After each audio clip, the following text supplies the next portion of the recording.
চলতি বছরেই বিয়ের পিঁড়িতে বসেছেন বাংলা সিরিয়ালের জনপ্রিয় মুখ কৌশাম্বী এবং আদ্রিত। ঘটা করে সেরেছেন বিয়ের অনুষ্ঠান।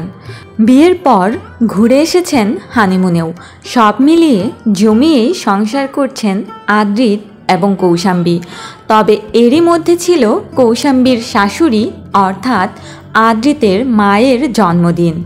তাই তো পরিবারের সদস্যদের নিয়ে মৌসুমী দেবীর জন্মদিন উদযাপন করলেন কৌশাম্বী। মধ্যরাতে মৌসুমী দেবীর কেক কাটার ছবি শেয়ার করলেন কৌশাম্বী। ছবিতে দেখা গেল লাল ভেলভেট কেক কাটছেন কৌশাম্বীর শাশুড়ি। এই ছবিটি শেয়ার করে কৌশাম্বী লিখেন হ্যাপি বার্থডে। শাশুড়ি মৌসুমী দেবীর সাথে খুব সুন্দর সম্পর্ক রয়েছে অভিনেত্রীর। তবে এর আগে কৌশাম্বীর রান্নার প্রশংসাও করেছিলেন তার শাশুড়ি মৌসুমী দেবী। অন্যদিকে শ্বশুর মশাইয়ের কাছেও মেয়ের মতোই কৌশাম্বীর পরবর্তী জীবনের জন্য শুভকামনা জানিয়ে আজকের ভিডিও শেষ করছি।